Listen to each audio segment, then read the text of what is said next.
bien, nous reprenons le cours de notre congrès avec cette fois-ci une discussion autour de l'intelligence collective. Et pour aborder cet aspect, j'ai le plaisir d'accueillir deux invités, un homme et une femme.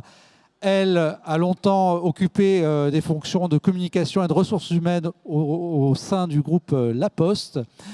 Aujourd'hui, elle est directrice exécutive de l'Institut Lean France et elle accompagne des entreprises dans des démarches d'organisation apprenante. Lui, pour sa part, est 3 fois docteur en sciences de l'éducation, en sciences de l'environnement et en sciences politiques. Il est l'auteur d'une vingtaine d'ouvrages. Il est professeur et doyen de la faculté d'éducation de l'Université catholique de l'Ouest. Mesdames et messieurs, merci de réserver un accueil chaleureux à Anne-Lise Seltzer et Nathanaël Wallenhorst.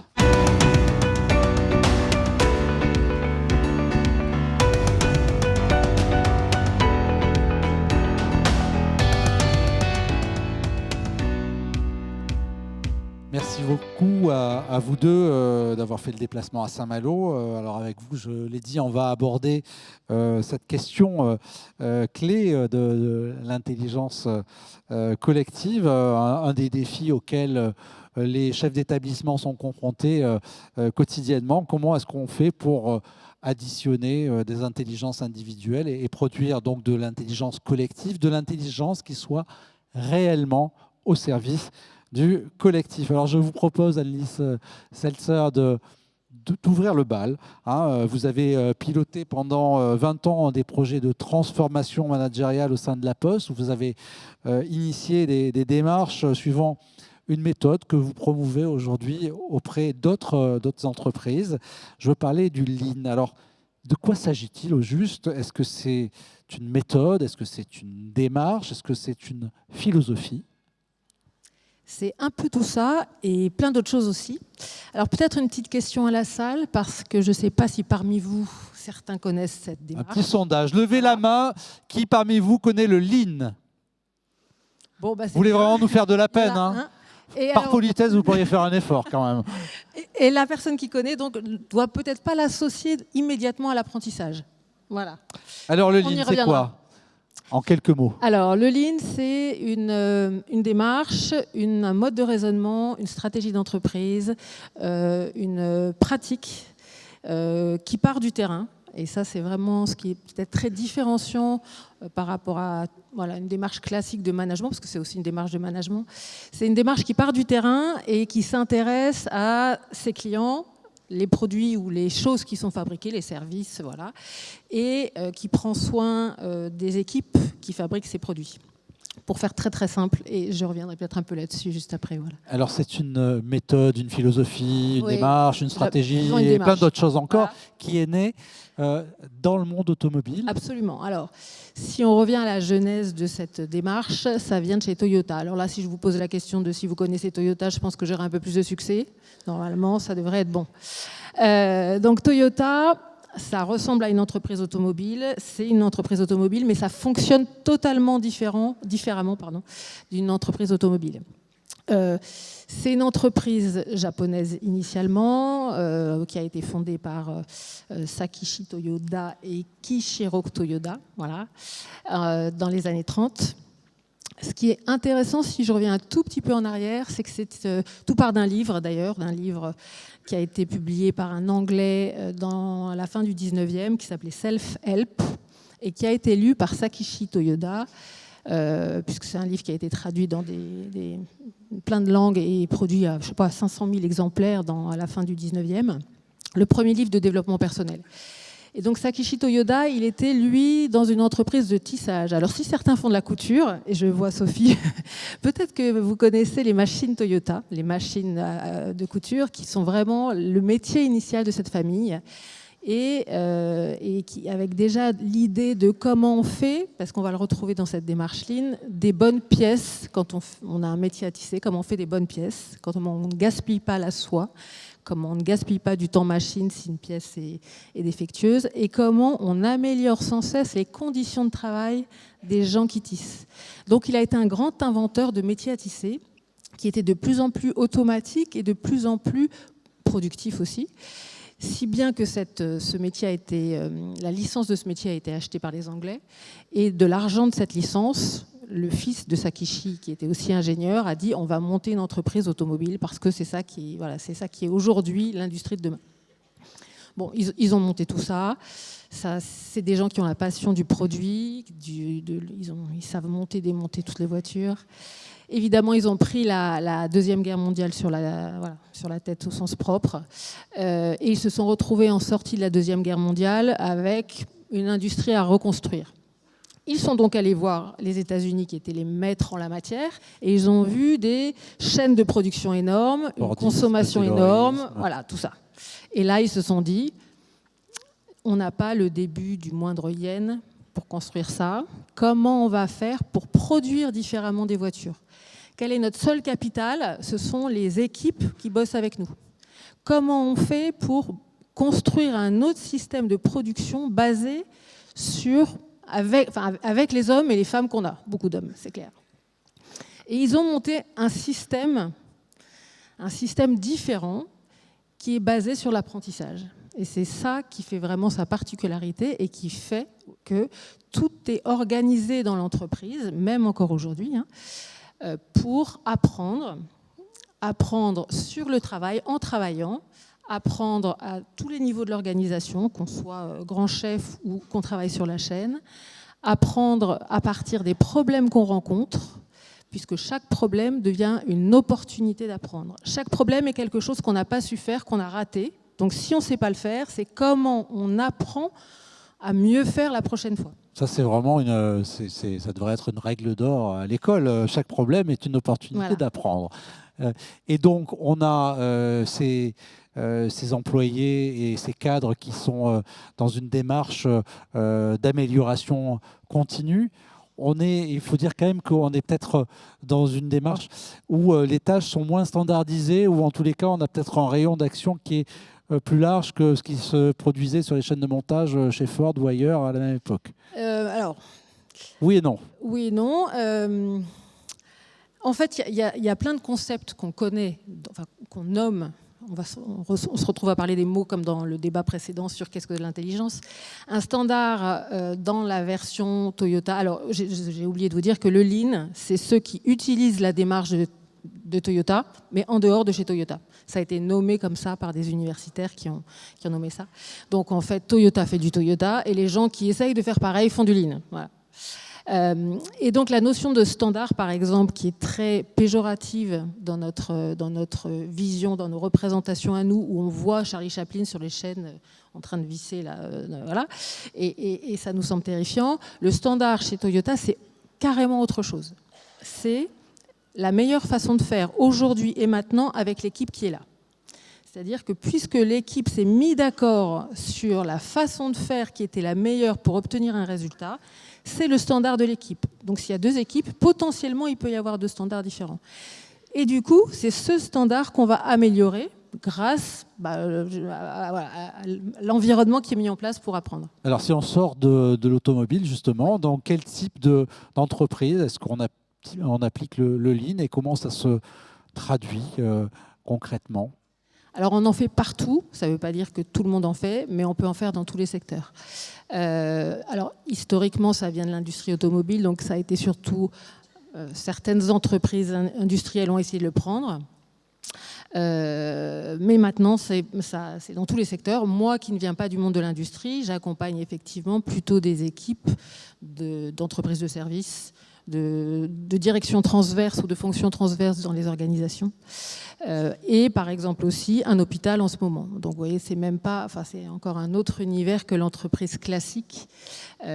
Pourquoi ? Alors peut-être que je vais demander à la régie, je vous ai apporté quelques slides pour vous montrer des choses. Et alors du coup, je crois qu'elles vont apparaître même devant nous. Alors, le principe, et du coup, c'est très intéressant. Et en fait, le but, pour moi, de cette présentation, c'est de vous raconter les principes pour voir si ça vous aide ou pas à vous, dans vos métiers qui sont encore différents de ceux que je connais. Juste celle-ci, c'est vraiment, c'est ce que je viens de vous résumer, c'est ce qui est important, c'est les gens avec qui on bosse. Pourquoi c'est important ? Parce qu'en fait, si l'entreprise veut se développer, Il faut que ces clients soient satisfaits. C'est même pas qu'ils soient satisfaits, qu'ils soient très satisfaits. Si les clients sont très satisfaits, ils reviennent. Pensez à vous en tant que client, si vous avez un super fournisseur, vous revenez, vous ne posez même pas la question. Quand vous commencez à avoir des doutes, vous regardez si le fournisseur d'à côté n'est pas un peu mieux. Donc là, l'idée, c'est de se dire, si on veut développer la boîte, il faut des clients très satisfaits. Qu'est-ce qu'il faut faire pour avoir des clients très satisfaits? Il faut avoir des produits, des services de très bonne qualité. Qu'est-ce qu'il faut faire pour avoir des produits et des services de bonne qualité?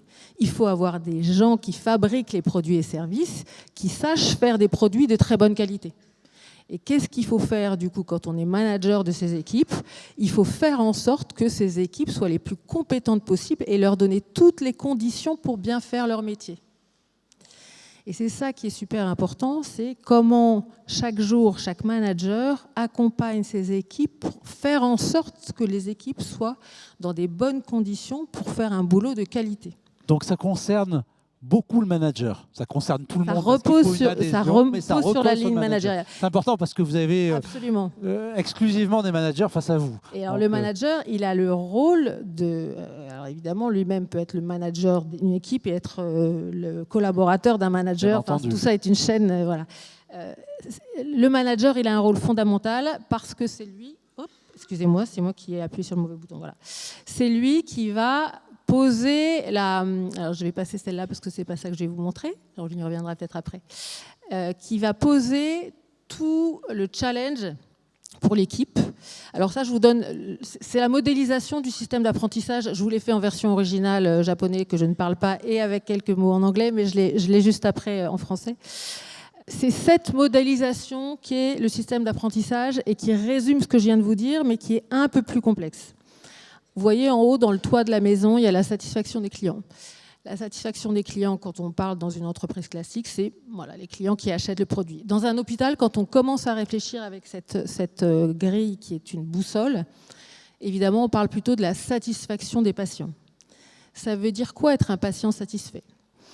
Ça veut dire être guéri, sans doute, avoir un bon médecin. Ça veut dire, quand on est à l'hôpital aussi, avoir peut-être un environnement accueillant. Ça veut dire peut-être avoir un temps de traitement administratif qui est pas trop long, où on ne me demande pas de revenir 3 fois. Ça veut dire avoir une nourriture qui est correcte. Voilà, qu'est-ce que ça veut dire déjà? La satisfaction des patients. Et donc pour vous, je ne sais pas qu'est-ce que ça pourrait être, la satisfaction des élèves, mais peut-être que vous avez aussi plusieurs clients, la satisfaction des parents. Est-ce que vous êtes clair sur les critères qui pourraient être leurs critères de qualité et de satisfaction? Alors évidemment, c'est complexe, il n'y a pas 2 parents pareils, il n'y a pas 2 élèves pareils, et c'est pour ça que c'est intéressant, c'est qu'on va chercher à comprendre client par client qu'est-ce qui fonde leur satisfaction. À partir de ça, on va discuter, on va former les équipes. Et c'est la base de la maison, le pilier, le socle du bas qui s'appelle confiance mutuelle et engagement des collaborateurs. On va mettre en place les conditions pour ça avec les équipes. Pour dire, est-ce qu'on est en capacité de fournir ce que les gens attendent? Et là, tout le rôle de départ, c'est de comment on va créer les conditions de la confiance pour pouvoir, et là ça revient à ce que disait tout à l'heure sur l'erreur, la table ronde précédente, pour avoir le droit de se tromper, de discuter, de ne pas être d'accord. Il faut avoir de la confiance. Donc, est-ce que, dans l'hôpital, on réfléchit à est-ce que cette confiance existe dans les équipes? C'est pas si simple. C'est pas si simple quand on est sans doute comme vous, pressé tous les jours de nouvelles directives, de nouvelles normes, qui fait qu'on applique les normes et qu'on ne prend plus le temps de réfléchir à son travail. Donc, c'est aussi des questions, c'est qu'est-ce qui fait qu'on va pouvoir être engagés ensemble et confiants ensemble pour discuter des sujets sur lesquels c'est pas facile parce qu'on ne sait pas faire aujourd'hui. Donc voilà, ça c'est la confiance. Après, on va travailler, et je vais le faire en 2 phrases, sur une fois qu'on est engagé et confiant, on peut améliorer les choses et on va travailler sur 2 grands sujets qui sont d'une part la qualité. Est-ce qu'on sait faire les produits de qualité attendus ou est-ce qu'on sait rendre les services de qualité attendus? Et c'est quoi la qualité? Et est-ce qu'on le fait dans les bons délais avec les bonnes... Voilà, c'est toute la boussole qui nous guide après sur les questions à se poser. Alors le Lean compte de nombreux partisans. Il a aussi ses détracteurs qui estiment que la démarche est est trop souvent dévoyée et qu'elle conduit finalement à des cadences toujours plus élevées. Qu'est-ce que vous leur répondez? Alors, oui, le lean le plus répandu, malheureusement, est celui qui est fait. Alors, je ne vais peut-être essayer de pas nommer, de faire du name bashing. À la Poste, j'espère. Non, je parle plutôt des gros cabinets de consultants mondialement connus, internationaux, voilà, qui sont embauchés aussi par le gouvernement, par exemple, qui ont repris des outils du lean, mais qui ne le font pas avec la même finalité, puisqu'en fait, là, l'enjeu, en général, n'est pas de satisfaire les clients, mais d'optimiser les processus pour gagner pour la réduction des coûts. Donc, du coup, l'enjeu n'est pas le même, et des outils, un marteau, comme on le sait, ça peut être utilisé avec plus ou moins de bonheur, suivant la finalité.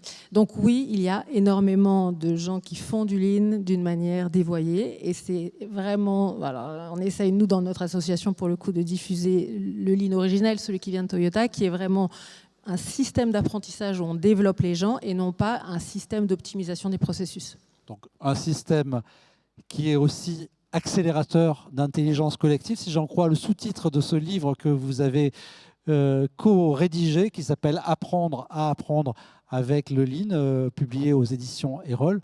Ça veut dire quoi, un accélérateur d'intelligence collective?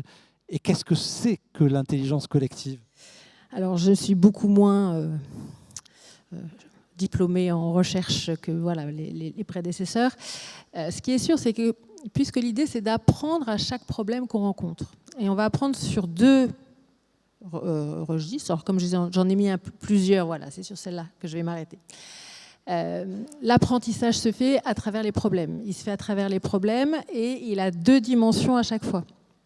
Quand on rencontre un problème, quel qu'il soit, et un problème, c'est un écart à une solution idéale, ou un écart à un standard, ou un écart à une norme, c'est un problème.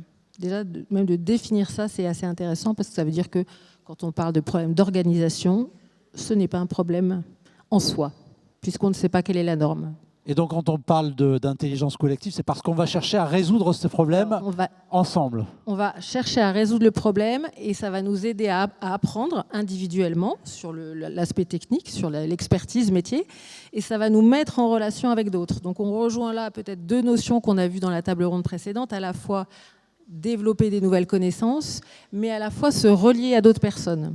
Et en discutant ensemble, globalement, on va tous monter d'un cran en termes de connaissances et de relations dans l'organisation ensemble.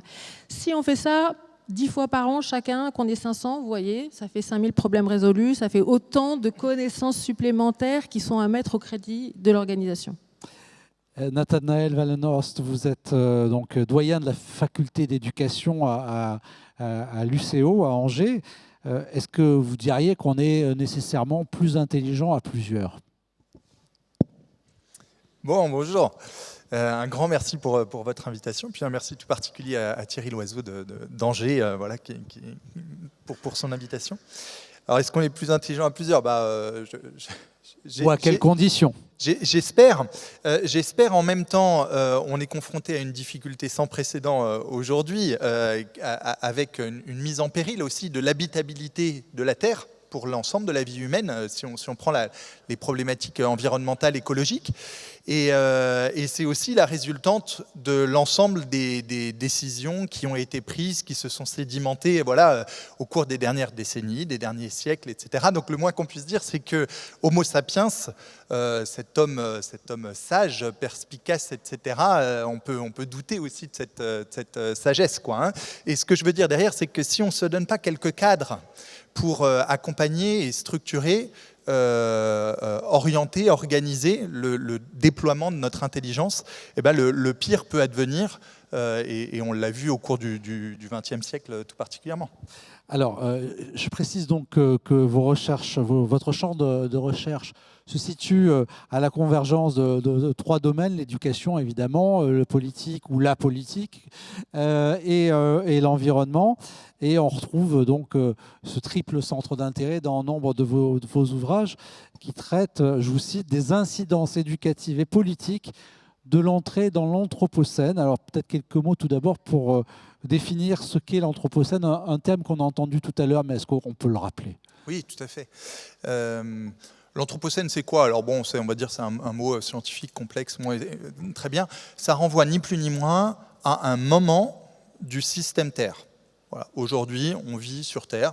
Il y en a certains qui essaient de foutre le camp sur Mars, etc. Toujours est-il que pour l'instant, on est sur Terre. Voilà. La Terre qui fonctionne comme un système complexe. Ce système complexe, il est la résultante de 3 grands ensembles. Le climat, la biosphère et les sociétés. Qu'est-ce qui se passe aujourd'hui? Le climat s'emballe, les écosystèmes de la biosphère s'effondrent et nos sociétés accélèrent.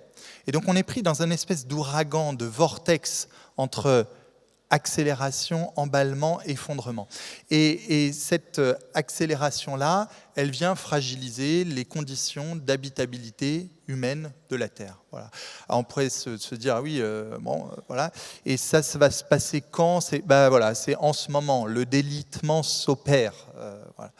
Et alors l'urgence, pardonnez-moi, mais on va revenir après sur les incidences éducatives notamment, mais l'urgence climatique, l'urgence environnementale, elle nous amène à redéfinir, à repenser ce que serait l'intelligence?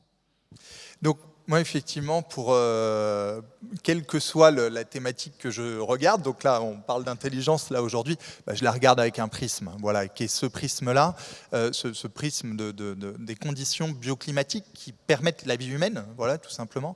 Et puis, pour vous dire les choses franchement ou honnêtement, je le regarde aussi, quelle que soit la thématique que je regarde, avec des émotions.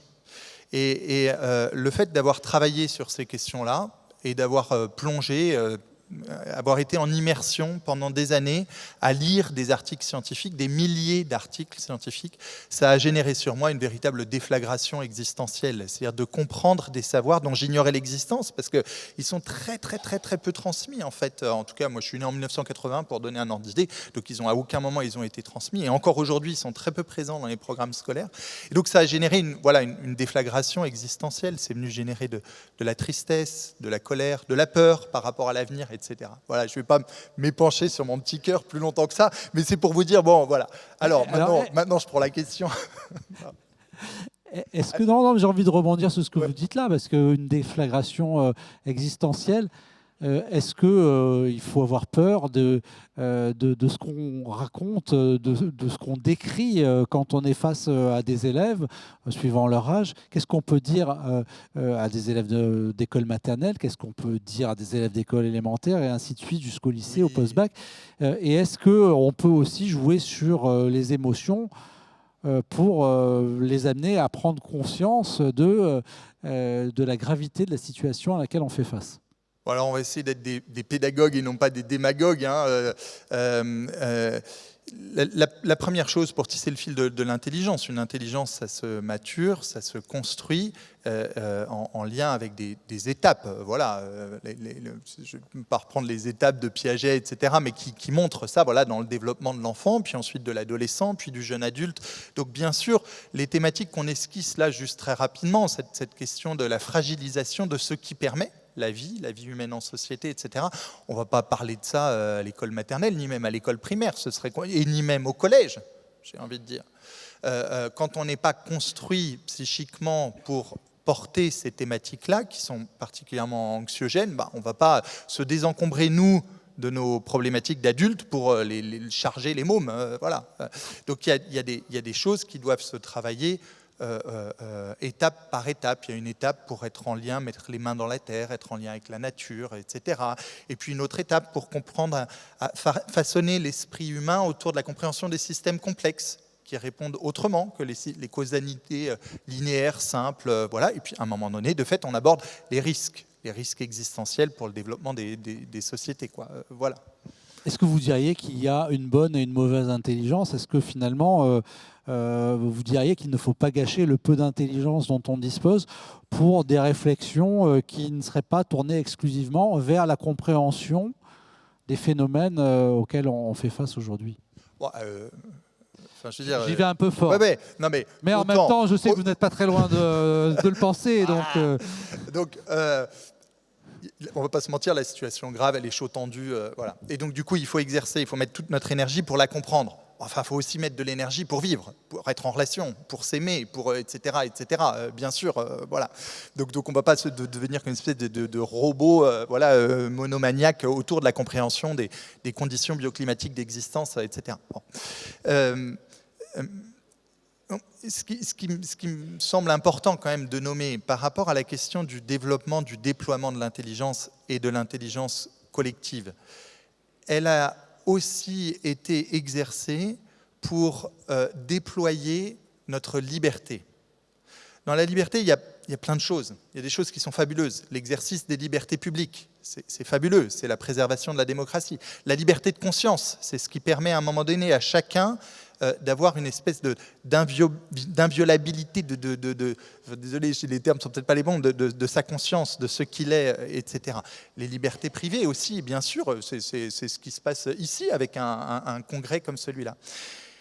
Et en même temps, le déploiement et le développement de ces libertés ne s'est pas fait dans une articulation avec les limites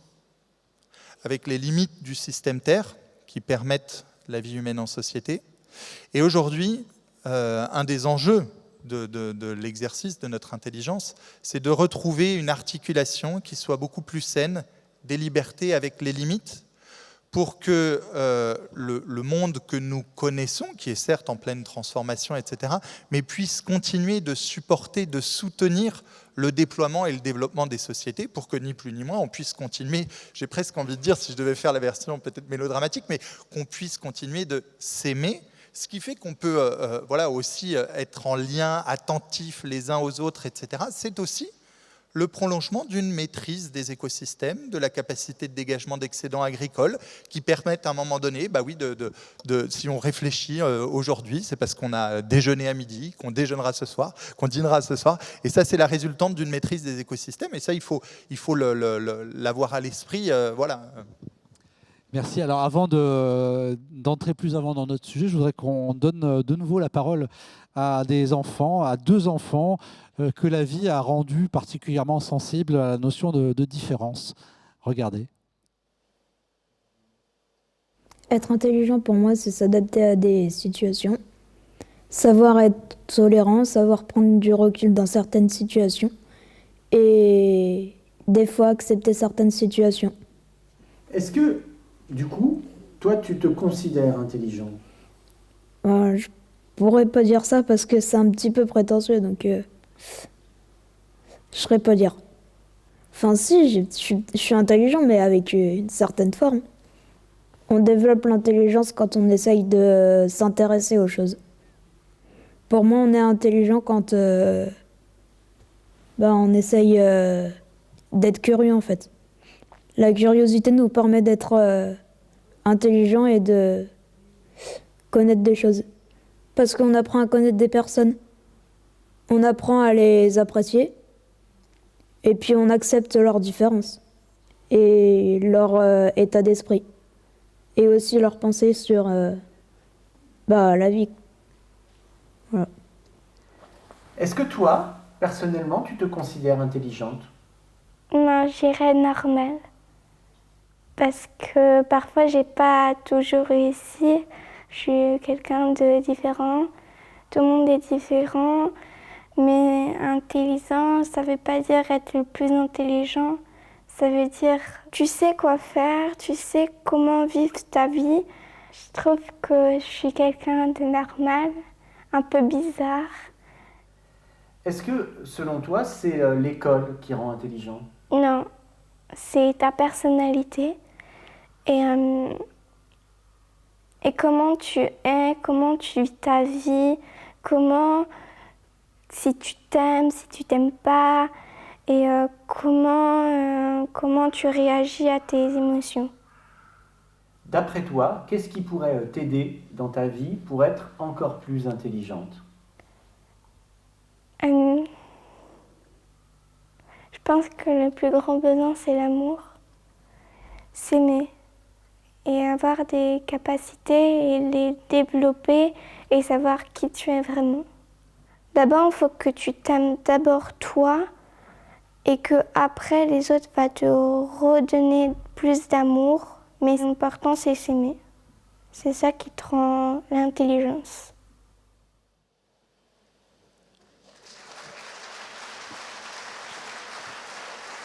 On est toujours impressionné par ces témoignages. L'amour comme moteur de l'intelligence, vous qui êtes doyen de la faculté d'éducation, ça vous touche, ça vous paraît pertinent? Honnêtement, c'est difficile de dire quelque chose après. Une fois que les choses sont dites, c'est pas si simple de commenter ce qui est dit avec beaucoup de force, en fait, de puissance. En tous les cas, dans le champ de l'école, s'aimer, aimer les autres, c'est quand même sans doute la condition pour s'engager dans les apprentissages, me semble-t-il. Non, mais c'est sûr que en tout cas, c'est touchant d'entendre quelque part, comme à un moment donné, une des plus grandes forces de l'intelligence, c'est la capacité à aimer, donc à se décentrer, à regarder l'autre, à le reconnaître, etc. Et puis à s'effacer là où on a des modes d'évaluation de l'intelligence qui sont très compétitifs, centrés sur soi, etc. C'est de fait. Mais j'ai pas grand-chose à dire à part une espèce d'admiration puis d'émotion en entendant ça. Alors justement, une intelligence qui serait consciente des différences, consciente du fait qu'il existe d'autres êtres humains, mais également d'autres formes de vie, d'autres systèmes dont nous sommes dépendants. Est-ce que finalement, ça vous offre une raison d'espérer en l'avenir? Si tant est que ce type d'intelligence soit abondamment répandu, mais... Moi, pour tout vous dire, je suis particulièrement prudent avec l'espérance.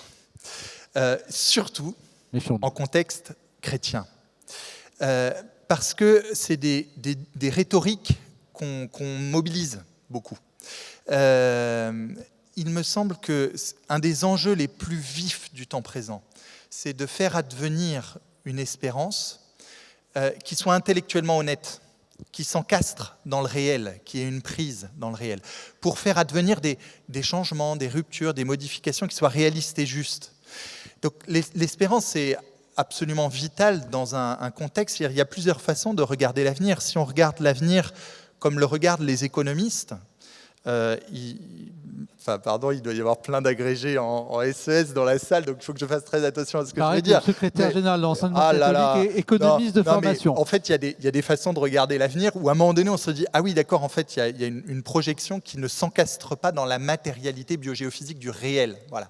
Et puis, il y a d'autres façons de regarder l'avenir où à un moment donné, ce que je veux dire derrière, c'est quand on regarde l'avenir à partir du prisme du marché, mais d'un marché qui ne procède pas du réel et de la matière. Bref, peu importe, désolé, sorry. Et puis, une autre façon de regarder l'avenir, si on regarde juste les courbes des climatologues, de fait, on voit du noir, du glauque, du sombre. Et donc, l'avenir, c'est important, et c'est notre fonction ici comme éducateur, de le regarder. Le miracle de l'éducateur, c'est que quand il est en lien avec un jeune, avec un enfant, avec un élève, avec un étudiant, quoi qu'il arrive, quelle que soit la situation désespérée du présent, surgit à un moment donné la foi en l'avenir, la confiance en l'avenir. Il n'y a pas besoin d'être un cadre de la foi ou je ne sais pas quoi, c'est quelque chose qui opère, qui advient. Donc les éducateurs, ils ont quelque chose de tout particulier, les éducateurs que nous sommes, quelque chose de tout particulier dans le rapport à l'avenir. Et c'est bien à cet endroit-là qu'on a besoin d'une espérance, mais d'une espérance qui, à nouveau, qui procède bien d'un juste lien au réel et qui ne soit pas simplement une profession qui entrave à un moment donné. Bon, voilà. Alors, sans parler d'espérance, j'enlève l'espérance de la question. Non, mais je veux dire, c'est pour dire, c'est suffisant. Faut se méfier de ce terme-là, il faut l'entrer dans le réel. Et je le mobilise, je le fais mien, je veux dire, pour moi, il est la finalité ultime du travail intellectuel que j'essaie de faire. Donc, en tout cas, je veux dire, voilà, mais... Bon, si je reprends ma question en la posant un peu différemment, est-ce que finalement, une part de la solution face à l'urgence qui est la nôtre réside dans le fait de développer, d'aider les enfants à développer une intelligence qui serait plus attentive à la différence et à la relation qu'on entretien avec ce qui nous entoure, ceux qui nous entourent, les personnes qui nous entourent, mais également les systèmes dont vous nous avez parlé tout à l'heure. Prendre conscience que je suis un individu qui est attaché à ses prérogatives, mais qu'en fait je m'inscris dans tout un univers qui me dépasse de très très loin? Eh ben, je dirais clairement non. Ça, uniquement, ça aboutit à la prolongation du désastre qui est le nôtre et de la rupture avec ce qui permet la vie en société. Ça doit être articulé à autre chose qui est le cadre, la règle, la loi, la législation, nos constitutions, restreindre nos libertés pour tout simplement pour garantir ce qui va permettre l'avenir. Pour que ceux qui ne sont pas encore là puissent advenir, il faut qu'on accepte de fait de maigrir, si on devait le dire d'une certaine façon. Vous ne voulez pas employer le mot décroissance, mais on n'est pas loin. En tout cas, comment dire, donc moi je suis pas du tout socialisé chez les décroissants, voilà, qui sont très, très sympathiques. C'est pas ma socialisation. Ma socialisation, c'est une socialisation autistique dans les articles scientifiques, voilà. Et de fait, les politiques actuelles de croissance ne s'encastrent pas dans le réel biogéophysique. Voilà ce que je peux dire, en tout cas, pour dépolitiser cette question-là, mais pour la rendre vraiment biogéophysique. Anne-Lise Seltzer, le mot lean vient de l'anglais qui veut dire maigre ou bien dégraissé. Il consiste entre autres à lutter contre les stocks, le gaspillage, les déplacements, les transports qui seraient superflus. Est-ce qu'on peut parler d'une méthode vertueuse du point de vue écologique ? Absolument. On a un mouvement qui s'appelle Lean is Green ou Lean and Green, peu importe, qui recherche comment on peut justement utiliser les démarches et les outils du Lean, puisque derrière la maison que je vous ai montrée, il y a des outils à chaque étage ou dans chaque pilier, pour justement faire attention à la planète. Pour le coup, Toyota est japonais, ça je vous l'apprends pas. Et j'en discutais tout à l'heure avec Nathaniel. Ils ont je pense, dans leur culture, une relation à la terre qui est différente que dans notre culture à nous, européenne. Et du coup, ils sont depuis le départ et initialement déjà eux aussi très dans cette attention à la terre, qui est aussi un des clients sur lequel qu'il faut aider à résoudre ces problèmes. Donc ils ont eux-mêmes des engagements écologiques très forts. Et en France, là, nous, on est en train de travailler avec des gens, par exemple dans le BTP, sur la décarbonation des bâtiments. Donc il y a des entrepreneurs du bâtiment qui réfléchissent, qui évidemment calculent leur bilan carbone et réfléchissent à des nouveaux matériaux, à des nouvelles pratiques de travail qui sont beaucoup moins dans le carbone. Il y en a qui travaillent sur, évidemment, l'économie circulaire, ce qui est très intéressant parce qu'en fait, la moitié de ce qu'on utilise aujourd'hui n'a jamais été conçu pour être réparé. Donc ça veut dire revenir à l'ingénierie des produits et comment on réfléchit pour créer des produits qui soient réparables, donc, et qui puissent être après rentrer dans cette économie circulaire, ce qui fait déjà 2 fois moins de produits fabriqués si on arrive à les utiliser 2 fois. Il y a également tout ce qui est le matériel, même des karakuri, c'est des éléments qui peuvent par exemple soulever des charges simplement avec l'énergie humaine et la gravité. Donc il y a toute une réflexion autour de tout ça. Et donc le Lean permet d'associer à la fois des exécutants et des managers qui vont essayer de réfléchir aussi à des questions d'ordre environnemental. Comment est-ce qu'on fait pour produire avec des matériaux plus verts, avec moins d'énergie ? Ça fonctionne aussi dans cette direction ? Tout à fait. Là, dans l'hôpital, justement, où j'y étais la semaine dernière, il y a à la fois, évidemment, alors ce qu'on appelle des kaizen. Des kaizen, c'est des résolutions de problèmes ou des choses où on essaye d'améliorer une situation, une pratique de travail, un standard. Il y en a à la fois sur des pratiques médicales. Donc là, c'est comment on fait pour ne jamais être en panne d'un produit, par exemple. Et puis, il y en a qui travaillent sur comment qui font des kaizen, sur comment on économise de l'énergie ou du chauffage à l'hôpital, à quel endroit, etc. Donc, et là, c'est des groupes de travail avec évidemment les gens concernés du sujet, quelle que soit leur fonction, quoi. Nathanaël Wallenhorst, est-ce qu'il y a des éléments dans cette méthode du Lean qui vous semblent intéressants, alors à la fois dans votre pratique quotidienne de la gestion d'un collectif en tant que doyen à l'université, et puis au-delà de ça, dans la poursuite des objectifs que vous mentionniez, qui seraient d'arriver à dévier notre trajectoire climatique notamment. Donc je sais pas vraiment répondre à la question. Si je prends les enjeux, les grands défis bioclimatiques qui sont ceux de nos sociétés et qu'on se fie simplement aux chiffres officiels qui sont produits, on est en 2024. Si on se réfère aux accords de Paris signés en 2015 lors de la COP21, on doit atteindre un objectif en termes d'émissions équivalent carbone d'ici 2050 pour éviter une succession d'emballements bioclimatiques qui courent le risque d'une fragilisation absolument terrible des sociétés. Et donc, il nous reste 26 ans, si on se réfère à ça, pour diminuer notre empreinte environnementale de 80%, c'est-à-dire divisé par 5. Aujourd'hui, l'empreinte environnementale, elle est corrélée au niveau de revenu d'un individu, parce qu'il n'y a pas de découplage dans les modes de production énergétique. Donc ça donne juste un ordre d'idée de l'ampleur du défi, de la marche qui est devant nous. Diminuer par 5 notre empreinte environnementale, ça signifie, aujourd'hui, en l'état actuel des modes de production énergétique, enfin de captation et de production énergétique, ça signifie diminuer par 5 notre activité, donc tout ce qu'on fait. Voilà, tout ce qu'on fait, ce qu'on consomme, etc. Donc là, s'il y a des super techniques pour fédérer les intelligences, etc., génial, prenons-les à fond.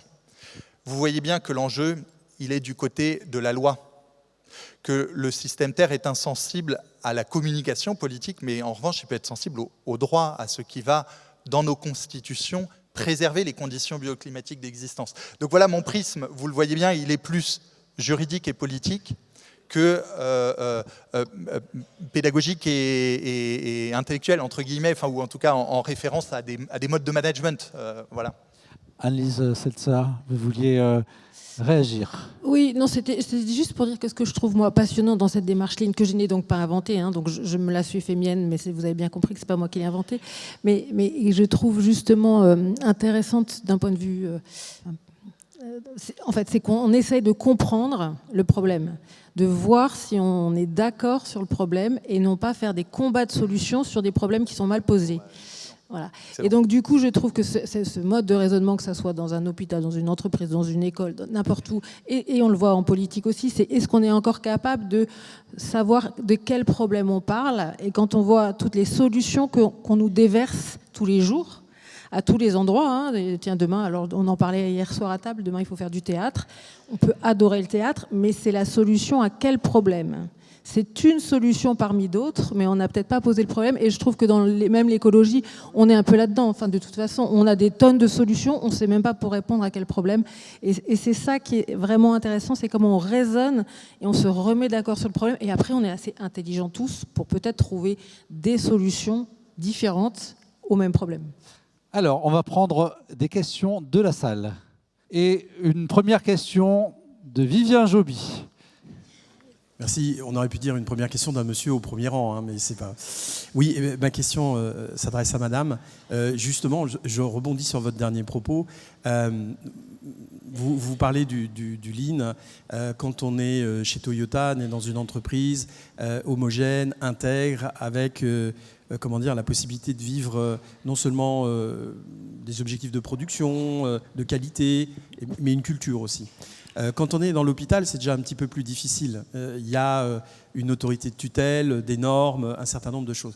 Quand on est dans l'éducation nationale, et vous venez de le dire, on est parasité en permanence par une administration à la fois lointaine et très proche.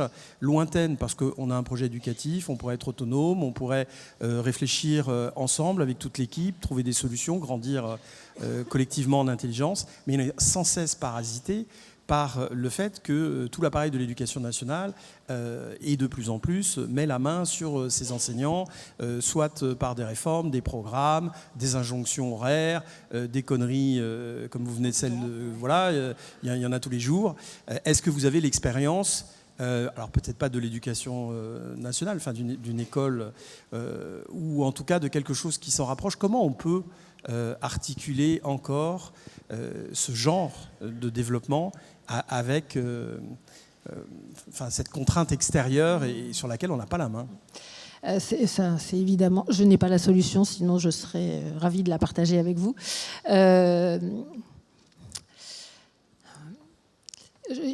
Évidemment, ça marche bien, comme vous venez de le dire, hein, quand on a une intention commune en haut de l'organisation et qu'elle peut du coup se déployer dans tout ce qui peut être aidant dans toute l'organisation. Il se trouve par ailleurs quand même que je travaille aussi avec des entreprises ou avec des équipes dans des entreprises, et notamment des grandes entreprises où justement les dirigeants n'ont pas forcément envie de partir avec ce type de démarche, mais des équipes oui.